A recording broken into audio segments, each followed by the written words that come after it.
Et Paul va commencer avec, il a reçu des informations de quelqu'un, peut-être Timothée avait écrit à Paul. Il a reçu des informations et là, il va écrire à Timothée pour lui donner des règles de conduite, comment se conduire dans l'Église quand il y a des choses qui se passent dans l'Église. Donc, c'était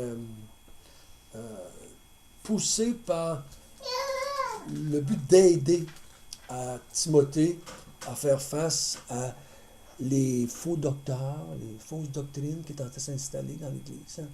Donc, il était en train de lui dire, fais ceci, fais pas cela, fais ceci, fais pas cela. Donc, on a vu plein de règles qui concernaient les femmes, les hommes, les pasteurs, les diacres, toutes sortes de façons. On a vu des choses se mettre en place pour Timothée. Et je crois que Timothée a dû voir cette lettre-là comme un peu comme un peu d'air frais dans sa vie pour essayer de faire face à toutes les difficultés qu'il y avait dans cette église-là. Et quand vous voyez faux docteur ou faux prophète dans la Bible, il y a toujours quelque chose qui va venir avec, c'est l'argent. Toujours, toujours, toujours, toujours, toujours, toujours. Il y a toujours un lien entre les faux prophètes qui sont là pour un gain. Et souvent, dans les religions, aujourd'hui, c'est aussi souvent une des critiques des gens en dehors des églises qui critiquent l'Église, là je dis l'Église en général, les églises en général, qui sont là plus pour l'argent que pour d'autres choses. Et je me souviens d'un de mes beaux-frères qui avait dit une fois, dans votre gang, c'est-tu comme aux États-Unis, God bless America. C'est comme ça que vous voyez les choses, vous autres. Dieu bénis-nous, nous autres, les Américains. Bénis-nous, puis qu'on gagne contre nos ennemis, bénis-nous, puis qu'on soit prospère, bénis-nous. Donc, c'est bien plus matérialiste que spirituellement parlant. Et donc, et quand vous lisez l'histoire de l'Église, jusqu'au 1880 à peu près, l'Église a la réputation d'être une œuvre de charité. L'Église aide les gens, aide les pauvres, aide les femmes en difficulté, il y a toutes sortes d'aides que l'Église a fait. Puis à partir de 1900 vers aujourd'hui, l'Église passe à une autre forme de réputation. Elle est toujours en train de demander de l'argent. Et vous écoutez des émissions dans la télévision, l'Église, ils demandent toujours de l'argent. Toujours. Même les baptistes, ils demandent de l'argent. Si vous voulez soutenir ça, puis avoir de l'argent, puis on va vous donner un livre si vous donnez de l'argent, puis on va vous donner ici, si vous donnez... Ils sont toujours en train de demander de l'argent. Et des fois, il y a une bonne raison. Des fois, c'est... Et la réputation de l'Église en général, c'est qu'elle est très riche. Elle possède beaucoup de choses. Et les membres sont moins riches que l'Église. Parce que c'est des structures, tu vois, depuis des millénaires. Et elle n'aide plus les gens vraiment, mais elle s'en sert pour des choses à tirer à sa fin. Et finalement, quand elle a pas assez d'argent, elle organise des bingos. Des super spaghettis pour essayer de faire des fonds. Puis elle est toujours en train de vouloir faire de l'argent parce qu'il semble qu'il en manque toujours. Donc c'est dans ce sens-là. Puis pourtant, dans le Nouveau Testament, on n'en voit pas vraiment des questions d'argent dans l'Église. C'est toujours en rapport avec les faux prophètes qui sont là pour avoir de l'argent. Et c'est pour ça que Paul, il va terminer ici son épître, puis il va parler de l'argent. Tout son chapitre presque, il va en parler. Et il sait que l'argent occupe une grande place dans la vie des gens. Puis on n'a pas besoin d'aller dans le temps de Jésus pour ça. On regarde aujourd'hui dans notre vie, dans la vie des gens, autour de nous et dans notre propre vie. L'argent a beaucoup de place. C'est souvent un sujet de conversation. C'est souvent, si vous écoutez les nouvelles, c'est souvent là, on en parle souvent de ça. Et donc Paul va en parler parce qu'il sait que Timothée a besoin d'avoir de l'information là-dessus. Et les chrétiens aussi. Donc, dans les premiers versets, il dit au chapitre 6, verset 1, que tous ceux qui sont sur le joug de l'esclavage regardent leur maître comme digne de tout honneur, afin que le nom de Dieu et la doctrine ne soient pas calomniés. Et ceux qui sont des fidèles, ceux qui ont des fidèles pour maître, ne les méprisent pas, sous prétexte qu'ils sont frères, mais qui les servent d'autant mieux que ce sont des fidèles et des bien-aimés qui s'attachent à leur faire du bien, enseignent ces choses et recommandent-les. Donc ici, à partir du moment où est-ce que les gens se convertissaient, qui joignaient l'Église, donc dans ce temps-là, l'esclavage existait. Hein? Les maîtres existaient. Et les esclavages. Donc, ça a créé des conflits, parce que là, les esclaves ne voulaient plus être esclaves. Ils disaient, ben, t'es mon frère, tu ne devrais pas me regarder comme esclave. En tout cas, il y a tout un jeu qui s'est fait là. Et ici, l'apôtre Paul, il dit, mais si nous, on l'applique juste pour ça, on dit, ben, c'est pas pour nous autres, parce que nous, on n'est pas esclaves, puis, ça n'a pas rapport avec nous autres. Et nous autres, je crois que la seule façon qu'on peut l'appliquer pour nous, c'est dans le contexte de notre travail, le contexte du travail qu'on a dans notre société. Les patrons, les employeurs et les employés. Et ici, il dit que si vous avez un employé chrétien ou si vous avez un patron chrétien, il devrait avoir quelque chose qui se passe ça va se refléter sur là-dedans. Il dit, si vous avez un maître comme chrétien, ou un employeur comme chrétien, n'abusez pas de ça. N'essayez pas de lui monter sa tête parce qu'il est chrétien. Puis vous autres, les maîtres, mais essayez de faire du bien à vos employés qui sont chrétiens. Parce que vous travaillez ensemble pour le même Seigneur, le même maître. Et samedi, j'étais aux noces à Val-d'Or, et j'étais assis avec un couple de chrétiens là, puis il y avait un chrétien là, un entrepreneur. Puis les chrétiens ont demandé à l'entrepreneur s'il faisait ces sortes de réparations-là qu'il avait fait dans leur maison. Et il a dit, oui, je fais ça. Il a dit, nous, on voudrait, si tu as ta carte, mais c'est ta carte. L'entrepreneur est chrétien, les deux personnes sont chrétiens. L'entrepreneur dit, j'aime pas ça travailler chez les chrétiens. Il dit, je pense que je vais refuser, j'aime pas ça travailler chez les chrétiens. Il dit, c'est trop de problèmes. Il y a trop de problèmes. Il va toujours avoir pitché parce qu'on est des chrétiens. Puis il pense toujours qu'on va faire ça pour rien parce qu'on est un chrétien. Voyez-vous, ça se reflète là. Ce qu'il est en train de dire, ça se reflète là. Je l'ai vu, moi, en fin de semaine. Je dis, c'est bien ça qui se passe. Tu es un chrétien, d'autres vont nous faire ça. Tu vas nous faire du bon, tu sais, là. Tu vas nous faire du bon, tu vas faire ça à un meilleur prix. Puis le chrétien, mais là, lui, il est pogné avec ça parce que il est comme, il ne veut pas faire de grabuge. Puis là, ces deux chrétiens, peut-être, même s'ils sont dans son église, c'est encore pire. Parce que là, s'il ne fait pas un bon job, ils vont le critiquer. Parce que ça va faire des grabuges dans l'église. Moi, j'ai vécu à Vitréville, on avait un entrepreneur dans notre église à Vitréville, et ça a fait du grabuge à tellement qu'il a arrêté. Il a arrêté. Ça, là, ça se reflétait dans les relations. Quand il est question d'argent, il semble qu'on devient très... c'est très dur à vivre, à gérer. Tu sais, quand le gars avait planifié, lui, le chrétien, l'entrepreneur, ben, il faisait un bon prix. Tu sais, il disait, ça va coûter 100 000 $ la maison. Mais ça dépassait un peu, 102, 103. Le chrétien, moi, je ne paye pas ça. Il dit, ben oui, écoute, je t'ai fait un bon prix, tu étais un chrétien, donc tu devrais me donner mon 3 000 qui me manque, parce que là, j'allais vendre ça presque. Là. Non. Là, ça se mettait à s'ostiner pour sauver 3 000 ou 4 000 ou 5 000 $. Le chrétien a fini, finalement, il dit, c'est fini, j'en fais plus. Parce que ça a amené des grabuges dans l'Église. Ça a amené des affaires. Parce que c'était difficile. C'était difficile à gérer. Et ça ne veut pas dire qu'en dehors, il n'y en a pas, là. Ça ne veut pas dire qu'en dehors, il n'y en a pas. Il y en a des grabuges en dehors d'église aussi avec les inconvertis. Il y en a des grabuges. Mais c'est parce que là, il se sentait comme plus à l'aise de dire c'est ça. Puis j'ai fait un prix, c'est ça. Il n'y avait pas d'argument. Puis là, il n'avait pas envie de faire un meilleur prix parce que c'est un chrétien. Quand c'est quelqu'un qui ne connaît pas, il fait son prix. C'est ça. Puis là, le gars, il ne demande pas, ben là, je suis un frère, tu devrais m'aider.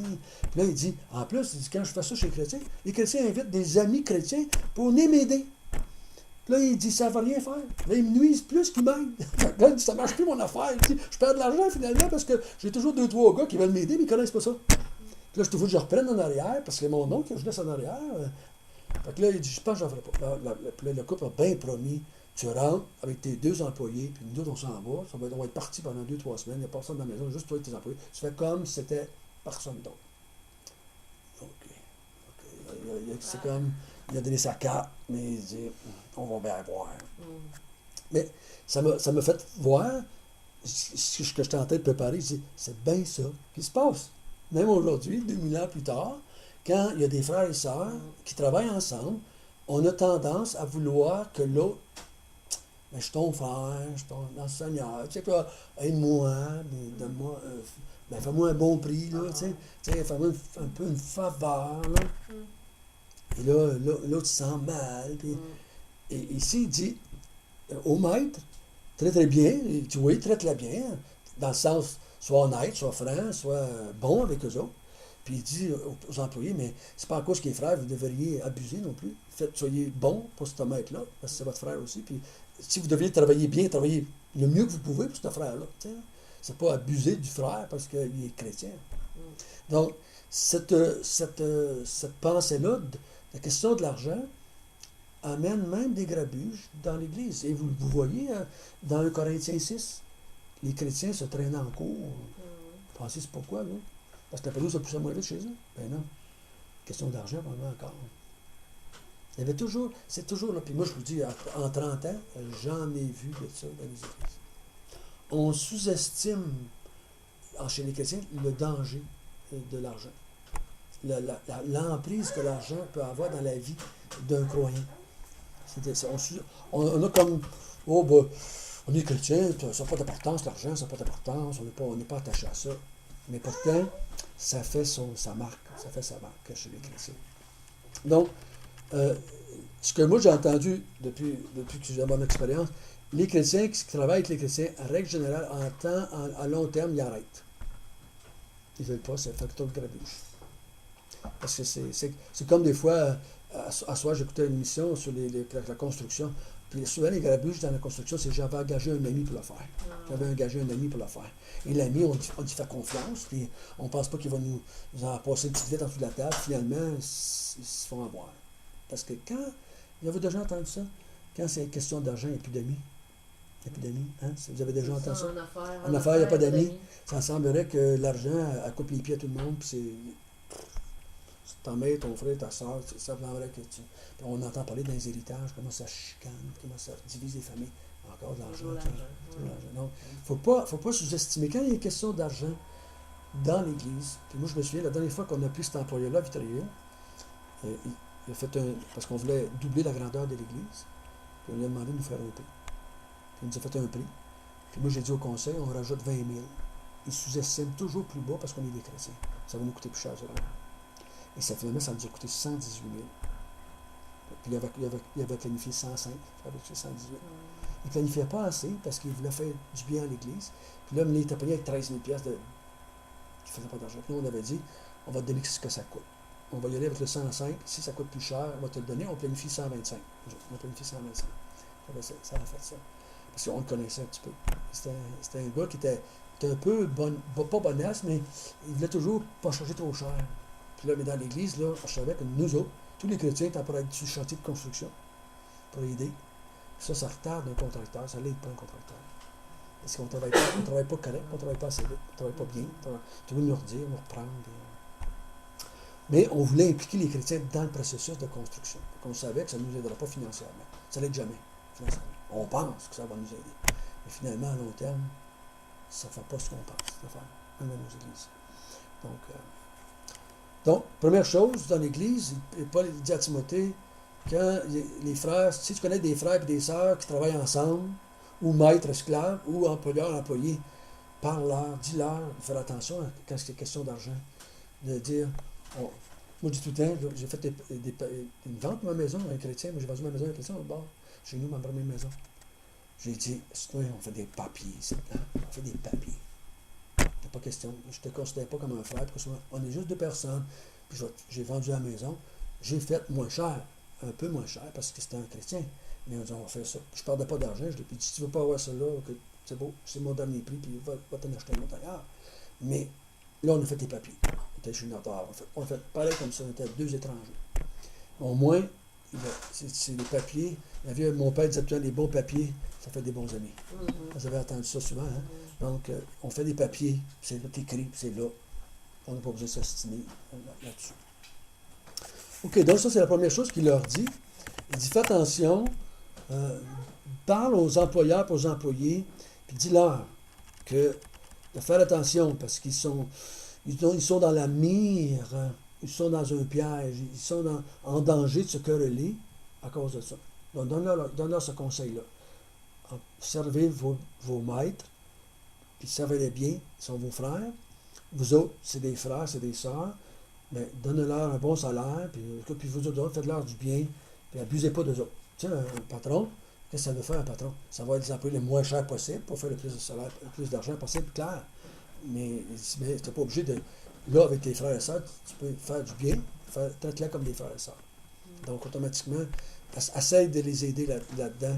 Et, moi, chaque fois que je sais qu'il y a des frères et sœurs dans l'Église qui sont pour se mettre en business ensemble, à chaque fois, je vais les voir. Chaque fois, je vais les voir. Je vais leur parler. Attention, j'aime ça qu'on se parle avant. Il y a un conseil. Faites ce qu'on voulait après, mais je vais donner des conseils. Puis j'ai dit, voici ce qui arrive, voici ce que j'ai vu comme expérience dans les églises. Faites bien un notaire, entendez-vous, mettez ça sur papier, mettez-vous des témoins là, faites ça en règle pour ne pas faire de grappige en église. Vous ne seriez pas obligé de vous traîner en cours tout à l'heure dans l'église entre frères et sœurs, puis vous destinez à épouvantable. Et je l'ai eu à l'église, je l'ai vu, c'est à Mont-Tremblant, ça s'est passé à Mont-Tremblant, des petites affaires, puis ça n'a pas été trop loin, mais ça s'est passé. Aussitôt que tu te mets à faire, déposer de l'argent, si c'est de l'entraide, tout le monde a de l'entraide, c'est correct. Mais surtout qu'on se met à parler d'argent. Ah, il ne paye pas. Là, tu ne veux pas trop le pousser, c'est ton frère. Tu ne vas pas commencer à dire, ben écoute, m'a envoyé une lettre d'avocat, puis mon frère de quoi, m'a traîné. Là, on patiente. Finalement, ça dure. Puis l'irritation monte. L'église, on le ressent dans l'église. Là, les gens commencent à se tirer dans l'église. On ne sait pas trop pourquoi. Finalement, c'est parce qu'il y a un deal d'argent derrière. Puis là, il y a un problème. Donc, j'ai dit à quelqu'un cette semaine, c'était ma fille Anne, j'ai dit, on est tous des mathématiciens ici dans la tête, tout le monde. On compte. Je t'ai fait ça, tu m'as pas fait ça, toi tu m'as fait ça, moi je t'ai pas fait ça, moi je t'ai allé 3 fois, toi t'es allé qu'une fois, on compte dans notre tête. Puis quand ça devient déséquilibré, là, je chicane pas. Puis qu'on veuille pas, je chicane pas. Ça prend une maturité très grande pour arriver à surmonter ça, puis supporter, pas les supporter, même de perdre vos affaires, au lieu de vous traîner en cours les uns les autres. Donc, c'est dans ce sens-là. Mais ça prend une certaine maturité pour aller à ce point-là. OK? Deuxièmement, il va donner certaines directives aux hommes de Dieu. OK? Les gens qui vont travailler dans l'œuvre de Dieu. Et il va leur donner aussi un avertissement. Si quelqu'un enseigne de fausses doctrines, il ne s'attache pas aux saines paroles de notre Seigneur Jésus-Christ et à la doctrine qui est selon la piété. Il est enflé d'orgueil, il ne sait rien. Il a la maladie des questions oiseuses et des disputes de mots. D'où naissent les envies, les querelles, les calomnies, les mauvais soupçons, les vaines discussions d'hommes corrompus d'entendement, privés de la vérité, et que croyant, quoi? Que la piété est une source de gain. Première chose qu'on a appris quand j'étais à l'école, quand tu étais en train d'étudier pour devenir pasteur, c'est une des choses qu'ils nous disent. L'Église, c'est pas une place pour faire de l'argent. Tu ne vois pas ça comme une place, premièrement, je m'en vais faire de l'argent. Ça va être une source de gain pour moi. Ils ne disent pas qu'on ne peut pas être payé, mais il ne faut pas que tu le vois comme on va aller faire de l'argent. Ça va être un moyen de faire de l'argent. Il ne faut pas que tu le vois de même. Il ne faut pas que tu le vois comme ça. Et la plupart des gens qui font partie d'un mouvement, puis les faux prophètes, eux autres, ils parlent de quoi? Là? Ils parlent de ces gens qui enseignent des fausses doctrines, des orgueilleux, nanana. Et ils croient, qu'est-ce qui fait que toutes ces choses-là arrivent? Et ils croient que la piété est une source de gain. À partir de là, ils vont manipuler, ils vont faire un paquet d'affaires pour, comme on va voir aujourd'hui, moi je vois dans notre société, dans notre génération, les pauvres de notre monde sont une source de gain aujourd'hui et on les utilise pour faire de l'argent. On n'a pas encore les pauvres, mais les pauvres, c'est un moyen pour faire de l'argent. Donc, on les utilise au nom de ces pauvres-là, on va avoir de l'argent et on garde 80% de ce qu'on leur a demandé, puis on donne un petit 20% aux pauvres. Le 80%, qui l'a eu? C'est l'administration, c'est les salaires, c'est les ci, c'est les ça. C'est devenu une business, les pauvres. Une business. C'est plus un ministère, c'est plus quelque chose que dire. Anciennement, les gens se privaient pour donner, puis c'était tout du bénévolat souvent. Aujourd'hui, c'est devenu une business. Donc, si ce n'est pas payant, on ne le fera pas. On le fera pas. Donc, il ne me présente pas comme ça. Mais c'est ce qu'on perçoit avec le temps. Et c'est pour ça qu'on va voir, on va entendre toutes sortes d'affaires de malhonnêtes, de tricheries, de fraude qui s'est fait, de détournements, de fonds qui a été... Pourquoi? Parce que les gens étaient là pour ça. Les gens étaient là pour ça. Donc, il dit, quand tu vas voir des gens qui enseignent des fausses doctrines, qui sont enflés d'orgueil, il y a des disputes de mots, d'envie, des querelles, des calomnies, des soupçons, des discussions d'hommes corrompus, il dit, en arrière de ça, il y a une raison. Pourquoi ils sont dans l'Église, là, ces gens-là? Pourquoi ils sont là s'ils n'enseignent pas la doctrine de l'Évangile? Qu'est-ce qu'il fait dans l'Église s'il n'est pas là pour l'amour de Dieu, pour l'amour de la gloire de Dieu, pour l'avancement de l'Évangile? Il est là pour une autre raison. Et l'autre raison, c'est la source de gain. Il y avait un vieux dicton, je ne sais pas si c'est vrai, on lit ça dans les livres. Il disait, dans l'état de Paul, il disait, si quelqu'un vient à l'Église pour enseigner et qu'il reste plus que 3 jours et qu'il demande de l'argent, c'est un faux prophète. On lit ça dans les lettres qui datent de la de Paul, mais entre les églises, il s'écrivait, si quelqu'un vient à vous et qu'il veut rester plus que 3 jours et qu'il vous demande de l'argent, c'est un faux prophète. C'était assez serré, hein? 3 jours, c'était pas long. Non. Et c'était comme ça, souvent. Paul est resté souvent, plus que 3 jours, mais il ne demandait pas d'argent. Il ne demandait pas d'argent. Même Puis il allait travailler, que ça ne marchait pas. Il allait travailler, lui. Donc, si ça durait plus que 3 jours, trop longtemps, il allait travailler. Quand il recevait de l'argent de d'autres églises, là, qui les gens donnaient de bonne foi, gratuitement, elle ne demandait pas. Donc, automatiquement, les gens, ils lâchaient de travailler et ils se mettaient à faire ça en plein temps. Ou des fois, il y avait une équipe avec lui. L'équipe travaillait, lui ne travaillait pas. L'équipe le faisait vivre. Il était 10, 7, 8 ensemble, qui faisaient un travail séculier, puis il faisait vivre Paul. Il ne faisait pas vivre dans un château, mais il faisait vivre. Il donnait à manger, pour que Paul puisse se consacrer à la prédication, à l'enseignement, à écrire des lettres, à faire les affaires qu'il avait à faire, à former des nouveaux disciples, à former des nouveaux pasteurs, des anciens, pour qu'ils puissent les mettre en place. Donc, c'était toujours dans ce temps-là, dans ce nom Galates, chapitre 6, c'est tu partageais tes biens avec l'autre, tu partageais tes biens. Donc souvent, on partageait la maison, on partageait la nourriture, on partageait les repas avec ces gens-là. Et aujourd'hui, c'est plus difficile. Ce que les chrétiens font, ils vont donner des argents, puis c'est plus facile de gérer ça comme ça aujourd'hui. Mais si quelqu'un est toujours en train de vous en demander, une fois à Montréal, j'étais sur le conseil de l'association, puis il voulait faire venir un homme pour motiver les chrétiens à donner de l'argent. Un gars des États-Unis. Une espèce de vendeur, moi j'appelle ça. Là.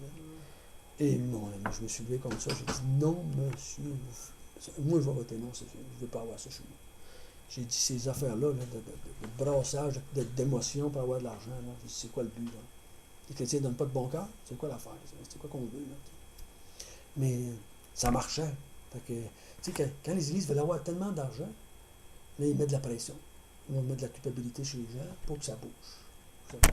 Les chrétiens, comme ça dure juste un temps que ça fait ça. Mais quand les chrétiens donnent avec joie, puis ils donnent de bon cœur, ils vont donner. Moi, j'ai vu des affaires dans des églises où j'ai travaillé, à Tréville, premier temps.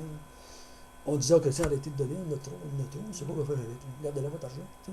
On disait d'arrêter de donner. Tellement il y en avait. Puis c'est parce qu'on avait besoin pour bâtir.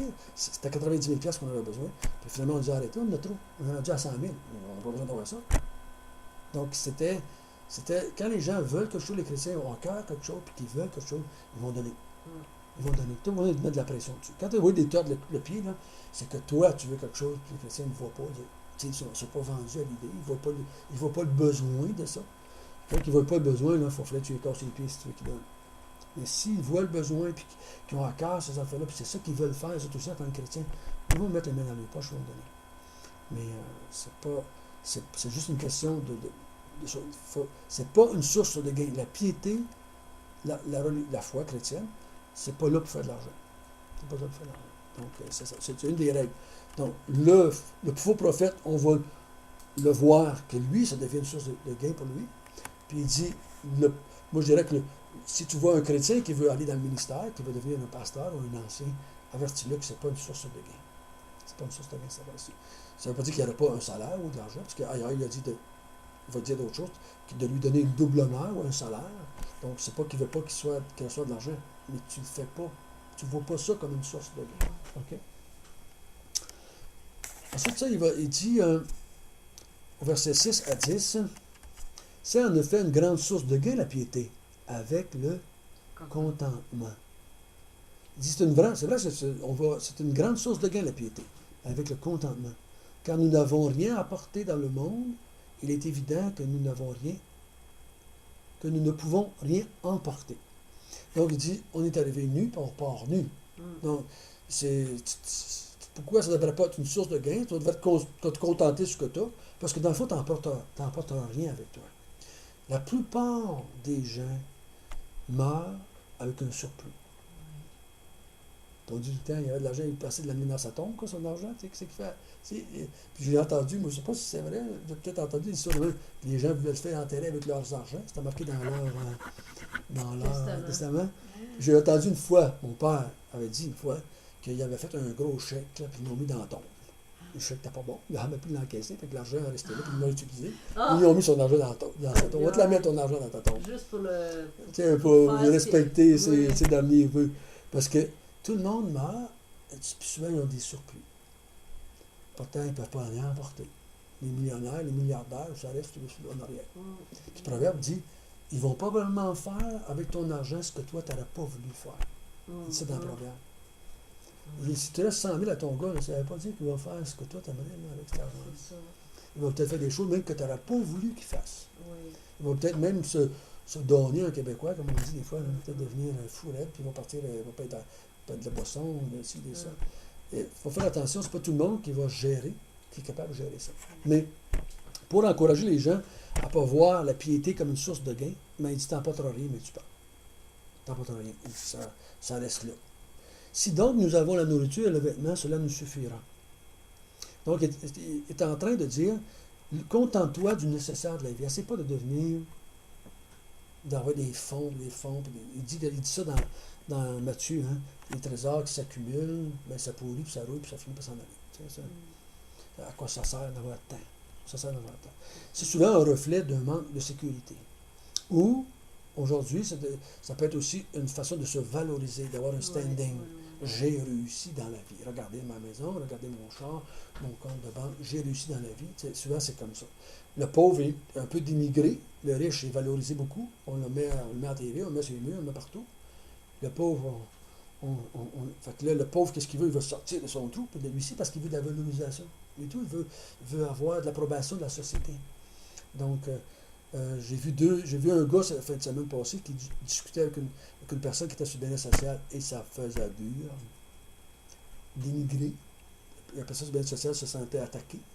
Puis là, on dit, t'as pas d'affaires de ce bien-être social, travaille, pas comme tout le monde. Je te fais pas vivre, moi. Je suis un citoyen, fait que tu te fais pas vivre.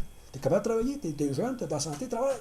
Et ça s'ostinait, moi. Ouais, ben, c'est ça, tout ce que je veux dire, c'est que ça sortait comme ça. Parce que la personne, il voyait pas le pauvre comme un vrai pauvre. Lui, il se sentait comme la société est abusée par ces gens-là. Pas toutes, probablement, il sait bien et tout. Mais on sait qu'il y en a une partie qui abuse du système là-dedans aussi. Pas toutes, il y en a. Mais on sait très bien, je me souviens d'avoir entendu quelqu'un demander à cette femme-là qu'est-ce qu'elle fait dans la vie. Elle a bien la misère à dire elle essaie de sortir ça. Oh, mais présentement, je ne travaille pas. Elle a une certaine honte de dire à tout le monde en entour, moi, je suis BS. C'est pas quelque chose que tu te vantes, là, hein, généralement. Hein. Mais si tu as un job de 25 pièces à l'heure, je travaille pour. Là, c'est valorisant. Donc, c'est un petit peu dans ce sens-là. Et ici, Paul, il dit, si on se contente, si on a un contentement, bien, c'est bien. Ça va nous empêcher de voir l'Église ou la piété comme une source de gain. Pourquoi qu'il dit c'est une grande source de gain, la piété, avec le contentement. Ça veut dire que tu n'es pas là, tu ne pratiques pas ta foi pour ce que tu peux avoir, mais tu te contentes du nécessaire de la vie et tu continues à pratiquer ta foi pour la gloire de Dieu. Tu n'es pas là pour ce que tu peux avoir, parce que tu te contentes de ce que tu as et tu vas fonctionner. Paul n'est pas ici contre le fait d'améliorer notre vie. C'est ça que c'est que tu n'es pas là, tu ne vois pas la foi dans ce but-là. Puis moi, j'ai vu beaucoup de chrétiens qui utilisent la prière pour améliorer leur vie, leur standing de vie. Parce qu'ils voient Dieu comme un moyen d'améliorer leur vie. Mais moi, je crois que plutôt que si tu peux améliorer ton système de vie parce que tu travailles bien, ou tu fais un effort, ou tu vas aux études, tu améliores ton standing de vie, c'est correct. Mais c'est pas, tu n'utilises pas la foi ou Dieu pour améliorer ton système de vie. C'est pas là le but. C'est pas ça qui est le but. Et ça veut pas dire qu'on ne peut pas demander à Dieu ce qu'on a besoin. mais c'est certainement pas ça. Combien de gens vont pratiquer une religion quelconque, peu importe la religion qu'on parle, quand ça va mal, puis on a un problème, là, ils vont aller dans les églises, ils vont aller faire brûler un lampion, ils vont aller faire ci, ils vont aller faire ça, ils vont se mettre à prier, parce que là, ils ont besoin, puis là, ils vont prier plus. Donc, ils voient la religion comme un moyen, la foi, comme un moyen de sortir des difficultés. Et Paul dit, la source, la piété, quand elle n'est pas là avec le contentement dans ce que je suis comme ça. C'est pour ça qu'il va dire ailleurs, tu es venu au Seigneur esclave, reste esclave. Tu es venu au Seigneur pas esclave, reste pas esclave. C'est ça. Contente-toi. N'essaye pas de prendre la religion comme un moyen de sortir de tes affaires. C'est pas là pour ça. Et on vient à la fois pour servir quelqu'un et non pas pour s'en servir. Une grosse différence entre les deux. Okay? Donc, il fait attention, l'argent est un piège. Okay? L'argent n'a pas de pas au ciel, l'argent est un piège. C'est ce que je dis au verset 9. Ceux qui veulent s'enrichir tombent dans la tentation, dans le piège et dans beaucoup de désirs insensés et pernicieux qui plongent les hommes dans la ruine et la perdition. Car l'amour de l'argent est une racine de tous les maux. Donc, il dit, attention, l'argent est un piège, et un piège de perdition. Puis si vous lisez la Bible, vous allez voir beaucoup de gens qui vont suivre Jésus pour un temps. Quand ils voient que Jésus n'est pas là pour combler leurs besoins, ils quittent Jésus. C'est devenu la perdition. Sais-tu que Jésus, c'est la perdition? Il y en a qui sont venus, moi j'ai vu des gens venir dans les églises évangéliques. Et quand Dieu ne répondait pas à leurs prières, dans leurs besoins de tous les jours, dans leur de santé, de matériel, d'argent, de job, ils quittaient l'église. Ça va. Si Dieu n'est pas capable de voir nos besoins et nous aider quand ça va mal, tu sais, on va en dire, à quoi ça sert un Dieu comme ça? Donc, c'est cette. Si tu veux t'enrichir à partir de la piété, bien entendu, tu vas tomber dans toutes sortes de pièges. Toutes sortes de pièges. Et si tu vois la foi comme une espèce de gain, bien automatiquement, si ça ne vient pas, qu'est-ce que tu vas faire? Tu vas quitter. Tu vas quitter. Donc, c'est pour ça que tu vas voir des gens qui suivent Jésus longtemps, le coup de groupe, ils partent, ils s'en vont. Judas, on voit Judas dans cette position-là. Il suit Jésus parce qu'il lui croit que Jésus va emmener le royaume, puis qu'il va être assis à la première place avec la gang, tu sais. Puis quand ça ne passe pas, Jésus dit, ben non, donnez à César ce qui est à César, puis et ça va le vendre pour 30 pièces. 30 pièces d'argent. Donc, lui tout, il n'était pas rien avec son argent. Okay? Il suivait Jésus pour une source de gain. Puis il est appelé le fils de la perdition. Il y a des personnes chrétiennes qui imaginent, qui croient plus comme ce qui est écrit dans l'Ancien Testament. C'est que si on sert Dieu, je ne sais pas si on sert Dieu, mais si on accepte le Seigneur, qu'il va nous bénir matériellement, qu'il va nous donner. Si c'est la raison pour laquelle ils viennent à la foi, souvent c'est que ces choses-là viennent après la foi. On ne les a pas évangélisés avec ça. Souvent, dans ces mouvements-là, ils évangélisent avec l'Évangile. Oui. Repends-toi, crois au Seigneur Jésus, tu vas être sauvé. Après, on leur dit, s'ils sont des bons chrétiens, ils vont avoir de l'argent. Et là, ça ne les enlève pas ce qu'ils ont reçu au début. Okay. Ça ne les enlève pas ce qu'ils ont reçu. Ils sont souvent malheureux. Ils vont être déçus. Ils vont souvent être malheureux. Et souvent, ça peut faire ressortir un problème sur une autre facette. Mais ça dépend de la personne. Moi, je vous l'ai dit à plusieurs reprises. L'Évangile qui est proclamé présentement, depuis une vingtaine d'années, c'est un évangile centré sur les besoins d'être humain. Viens au Seigneur Jésus, tu vas aller au ciel. Viens au Seigneur Jésus, tu vas bien aller. Viens au Seigneur Jésus, tu vas mieux t'aller. Viens au Seigneur Jésus. C'est vraiment centré sur l'humain au lieu de centré sur Dieu. Il dit, viens à Dieu, puis tu ne vas pas le servir. Viens au Seigneur Jésus, il va te donner la capacité de servir ton Dieu. C'est pas ça. C'est qu'on leur dit, crois au Seigneur Jésus, puis il va te donner. Il va te donner quelque chose. Le bonheur, la joie, la vie éternelle, puis c'est ça. Et donc, tu viens pour avoir... Parce que là, on ne parle pas de la repentance dans ces moments souvent. Donc, la repentance, c'est reconnaître tes pécheurs. C'est ça la repentance. La repentance, c'est pas ça. La repentance, c'est... Le péché, c'est l'expression que je suis quelqu'un qui veut se servir de Dieu. C'est ça le péché. Donc, maintenant, je me repens, je dis, moi, je veux prendre ma position de créature, puis je vais servir mon Créateur. C'est ça que Dieu est si colérique dans l'Ancien Testament quand les gens se détournent de lui puis se tournent vers d'autres dieux. Il dit, tu ne te feras pas d'image taillée pour les servir, eux autres. C'est moi que tu dois servir. Quand Israël le faisait, Dieu les éliminait. Dieu amenait l'esclavage, la destruction. C'est parce que c'est ça qu'on appelle l'idolâtrie. C'est pour ça que la Bible va dire, Paul va dire, que l'amour de l'argent est une forme d'idolâtrie. Hein? L'amour de l'argent est une forme d'idolâtrie. Parce que c'est l'argent qui devient notre maître. On sert mammon pour nous servir Dieu. Donc, il faut faire attention à ça. Donc, il dit que l'amour de l'argent, ceux qui veulent s'enrichir, souvent, ça va les amener à la perdition. Parce qu'ils ne voient pas la piété. Ils voient la piété comme une source de gain. Au verset 10, dit que l'amour de l'argent est une racine de beaucoup de maux. Quelques-uns en étant possédés se sont égarés de la foi et se sont jetés eux-mêmes dans bien des tourments. Donc, des gens qui veulent de l'argent, puis ils veulent utiliser Dieu, puis ils veulent utiliser la foi pour s'enrichir, ils tombent dans bien des maux, bien des problèmes, bien des difficultés. Finalement, ils s'égarent loin de la foi. Mais ça va vers la perdition, dans le fond, comme dans l'autre passage. Et c'est ça. Et vous allez voir, Paul, puis Pierre, puis ils vont tout le temps parler de ça. Jacques en parle. Et Paul en parle ici un petit peu dans Timothée, il va en reparler un peu plus loin. Donc, c'est vraiment faire attention de ne pas... il faut se méfier. Il faut se méfier de cela. Il ne faut pas non plus faire miroiter. Il ne faut pas faire miroiter aux inconvertis que la vie chrétienne va leur emmener quelque chose, mais que la vie chrétienne, c'est quelque chose que tu viens donner à Dieu, mais servir Dieu. Donc, c'est vraiment dans ce sens-là qu'il faut le faire. Donc, à partir du verset 11, c'est marqué que pour toi, homme de Dieu, là, tout à l'heure, il parlait de ceux qui ne venaient pas pour la bonne raison. Il dit, pour toi, Timothée, homme de Dieu, fuis ces choses-là. Recherche la justice, la piété, la foi, l'amour, la patience, la douceur. Combat le bon combat de la foi. Saisis la vie éternelle à laquelle tu as été appelé, pour laquelle tu as fait une belle confession en présence d'un grand nombre de témoins.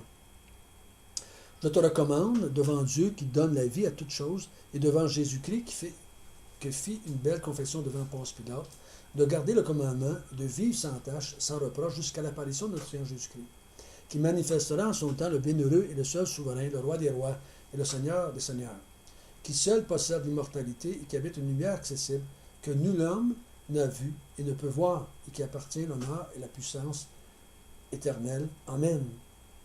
Donc, il dit aux hommes de Dieu, aux autres, de ne pas aller dans l'autre direction, mais de pratiquer la sainteté, de vivre le bon combat, de persévérer dans la foi jusqu'à temps que Jésus revienne. Et quand Jésus va arriver, là, tu vas être, je pourrais dire, enrichi. Tu vas avoir les nouveaux cieux, nouvelles terres, tu vas vivre là, tu vas avoir un corps parfait, tu vas avoir la santé parfaite, on peut dire de même. Tu vas avoir la bénédiction de vivre dans un monde parfait. Parce qu'il n'y a plus de tristesse, plus de mort, plus de pleurs, tout ce qu'on veut. Il y a une source de gain. C'est vrai que toute personne qui voit la piété va être une source de gain, mais pas ici, pas de cette façon-là, mais d'un autre genre de façon. Que à la fin des temps, quand le roi va revenir, ce peuple-là, lui, il va tout avoir maintenant après ça. Parce que moi, je crois que les chrétiens ne vont pas s'en aller s'accrocher après un nuage dans le ciel avec une harpe puis jouer, là. C'est comme on voit dans les images, là, les anges qui jouent. C'est pas ça, les chrétiens sont sur la terre. Tu sais, là. Ils sont dans un nouveau corps, mais il y a un nouveau ciel, une nouvelle terre. Ils sont sur la terre. C'est ça la terre. Dieu nous a créés pour être sur la terre. Il nous a pas créés pour être au ciel, nous autres.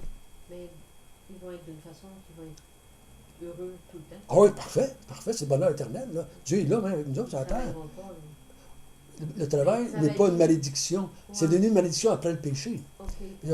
Dans le paradis, il devait cultiver le jardin. Oui, on va faire j'espère qu'on ne s'assiera pas sur une roche pour attendre que le soleil se lève. Il n'y aurait même pas de nuit dans ce qu'on dit. On ne dormira pas. Il n'y aurait pas cette forme. Le travail, d'abord, ne sera pas fatigant. C'est pas la même sorte de façon de faire les choses. Il va être plaisant. Ouais. Puis, pourquoi il est fatigant pour nous? C'est parce qu'on est vulnérable, on est faible, on est malade, on vieillit. Puis la température. Et là, mais ce qu'on sait dans un monde, je ne crois pas que dans le paradis, Adam et Ève, qui avaient une activité à faire, c'était pas une malédiction. Là. Le péché, le travail est devenu une malédiction après le péché.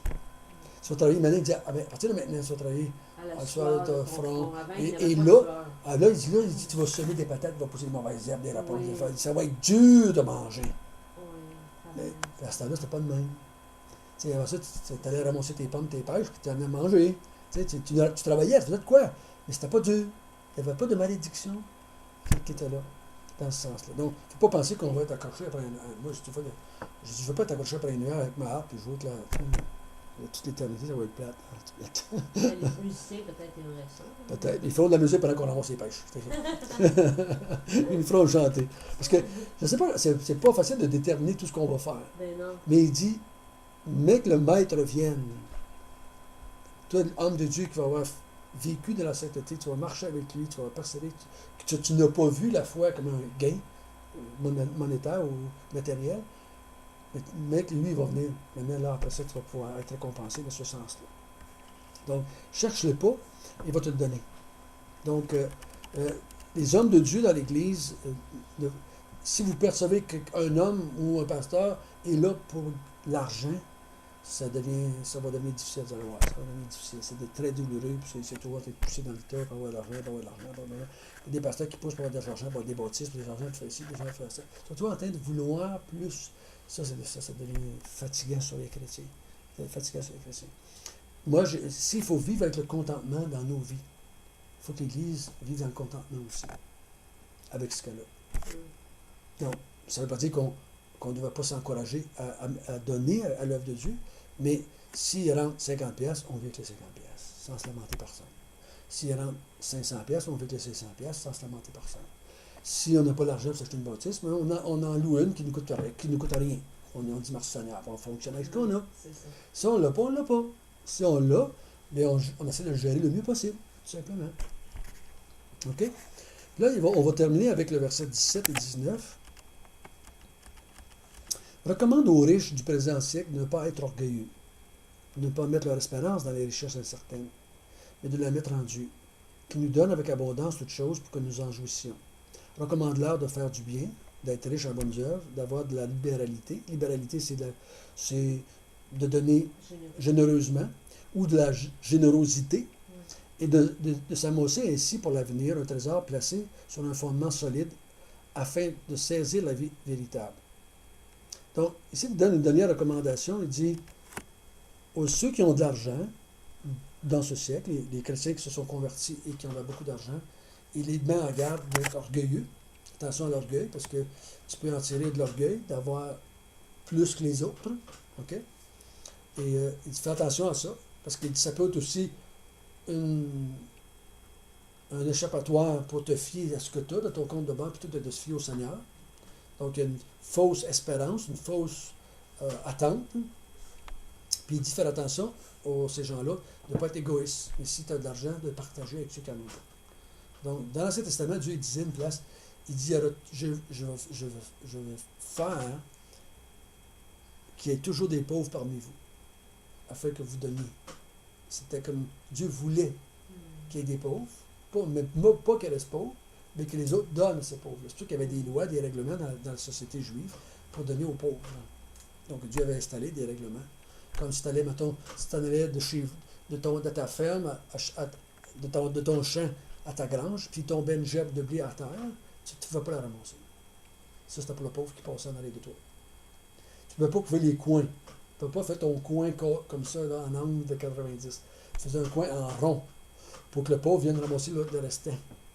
Il y avait des règles pour que le pauvre puisse avoir de l'aide, avoir de manger dans la société. Puis soit qu'ils soient obligés de mendier.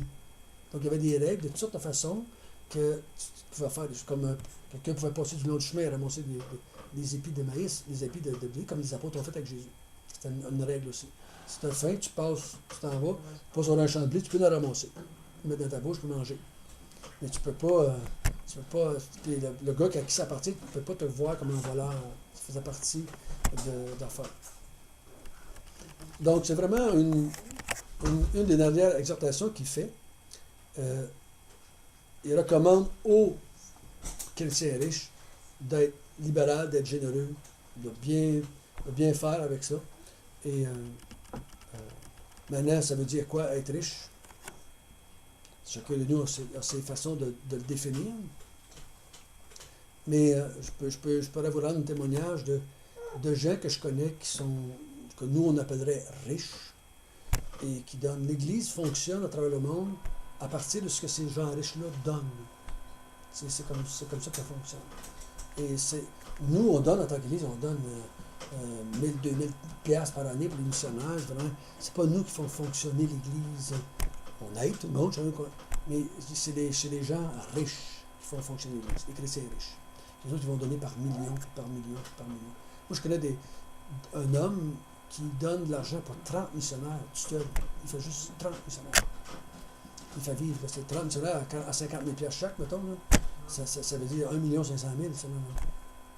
C'est un homme qui donne des millions par année. Donc, il y en a des millions qu'on a donné. Mais il fait ce qui est marqué ici. Sois généreux de ce que tu as. Partage-les avec ceux qui n'en ont pas. Donc, automatiquement, il encourage de ce sens-là. Donc, tout ça dans nous, vraiment, comme on définit, c'est quoi un homme riche, c'est quoi une personne riche. Mais il dit, si tu es riche, dans la Bible, dans le temps de Paul, savez-vous c'était quoi un riche? Un riche, c'est quelqu'un qui en avait de trop. Même si ça avait juste 2 piastres de trop, il était riche. C'était pas quelqu'un qui... Nous, on voit des riches, des millionnaires. On pense aux millionnaires quand on pense riches aujourd'hui. Mais c'était pas dans ce cas-là, c'était quelqu'un de riche, c'est quelqu'un... Un pauvre, c'est quelqu'un qui n'avait pas le nécessaire. Il n'avait pas le nécessaire de la vie. Le nourriture, le manger qu'on a vu tout à l'heure, il n'avait pas ça. Le riche, lui, il avait mangé, il s'était couché, il avait sa maison, il avait le ventre plein, puis il en restait. Et bien, t'es riche, toi. C'est ça, les riches dans ce temps-là. C'était pas juste les gens qui étaient dans des châteaux, là. Okay? Nous, si on dit quelqu'un de riche, aujourd'hui, on dit quoi, là? Si on demanderait à toi, puis à toi, puis à toi, c'est quoi une personne riche aujourd'hui? Notre définition, c'est probablement pas la même. On a une tête, mais il y a certains d'entre nous, on ne dirait pas à cause qu'on a 5 000 piastres à la banque qu'on est riche. On ne dirait pas ça. Pourtant, dans la Bible, tu as été considéré riche parce que tu n'as de trop. Qu'est-ce que tu fais avec ton 5 000? Est-ce que peut-être quelqu'un qui en a pas en tout? C'est dans ce sens-là. Donc, là, il termine en disant à Timothée, au verset 20, « Garde le bon dépôt, évite les discussions vaines et profanes et les disputes de la fausse science, dont font profession quelques-uns, qui se sont ainsi détournés de la foi, que la grâce soit avec vous. » Donc, il encourage Timothée à rester. Il a commencé avec ça dans le chapitre 1, les 20 discours, les discours profanes, et il termine avec ça. Garde-toi de cela et continue à croire à l'Évangile. Ne te détourne pas de la foi que tu as reçue de Paul et continue à la prêcher tout simplement dans ce sens-là. Donc, c'est tout comme je vous l'avais déjà dit ailleurs, la plupart des épîtres sont écrits parce qu'il y avait des problèmes doctrinaux, non pas des problèmes moraux. Nous, on prend la Bible pour prêcher moralement, souvent, faire des sermons, comme on dit en québécois. Mais ce n'était pas le but des épîtres. C'est ce qu'il y avait. Tout d'un coup, il surgissait dans l'Église des faux docteurs, des fausses doctrines, et ils écrivent les épîtres en fonction de ça en général. Un Corinthien, la pire Église, ne croyait plus à la résurrection. Donc, à partir de là, ça avait causé un paquet de problèmes dans l'Église. Paul va régler ça. D'autres, ils croient que le Seigneur ne reviendra pas, il est déjà venu. D'autres, c'est d'autres choses. Donc, si on règle les problèmes doctrinaux, souvent, on va régler les problèmes moraux avec le temps. Okay? Et ça va se faire beaucoup plus doucement, beaucoup moins obligé de mettre de la pression ou de la culpabilité sur les gens. Donne-leur de l'information, donne-leur la compréhension de ce qu'ils vivent, et automatiquement, ils vont vouloir faire quelque chose. Parce que moi, je crois, c'est ma croyance fondamentale, je crois que les chrétiens veulent faire la volonté de Dieu. Ils veulent marcher avec Dieu. Ils veulent vivre pour Dieu. Ils veulent glorifier Dieu. Et maintenant, c'est de s'encourager mutuellement à le faire. Ce n'est pas de se taper sur la tête pour qu'on le fasse. C'est de s'encourager mutuellement. Et la plupart des chrétiens, si tu ne veux pas faire ça, ben là, je te dirais, tu n'es peut-être pas un chrétien du tout. Si c'est pas ça ton désir de glorifier Dieu, d'aimer Dieu, tu as un problème peut-être à quelque part. Voilà. Donc, dans ce sens-là. Donc, on termine ainsi notre épître à Timothée. Et comme on l'a dit tout à l'heure, on va